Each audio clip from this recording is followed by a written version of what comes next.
सब मिथिलावासी के गोर लागी छी। आइ हम एगो कोबर गाबै छी जे नीक लागत तऽ सखी। आज सोहागक राति कोबरके रंग भारी बनी।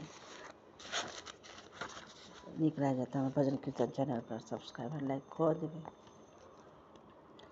सखी आजु सोहागक राति कोबर रंग भारी बनी।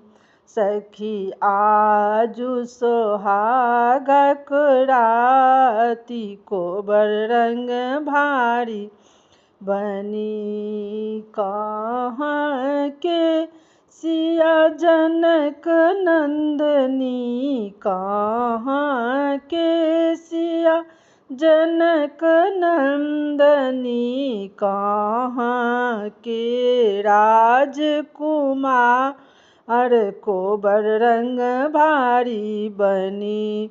कहाँ के राजकुमार कोबर रंग भारी बनी।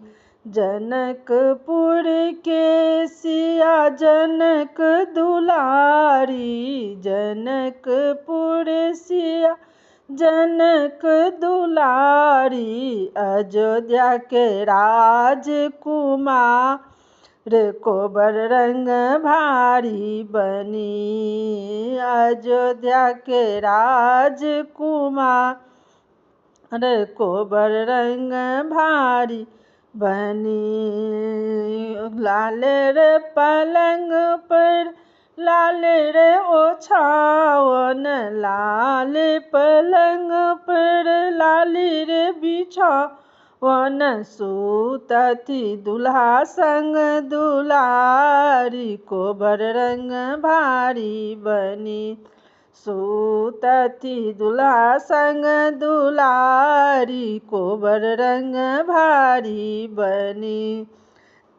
राम जुग जुग जी बथुराम दुल्हा, सिया सुकुमारी बरन अहि बात कोबर रंग भारी बनी। सखी आजु सोहागक राति कोबर रंग भारी बनी। सब मिथिलावासी के हमरा तरफ से बहुत बहुत धन्यवाद। आशा करै छी जे नीक लागि जाएत। एखन कोबरके समय छै तऽ नीक लागत तऽ हमर भजन कीर्तनके चैनलके जरूर सब्सक्राइब लाइक कऽ देबै। जय मिथिला जय मैथिली।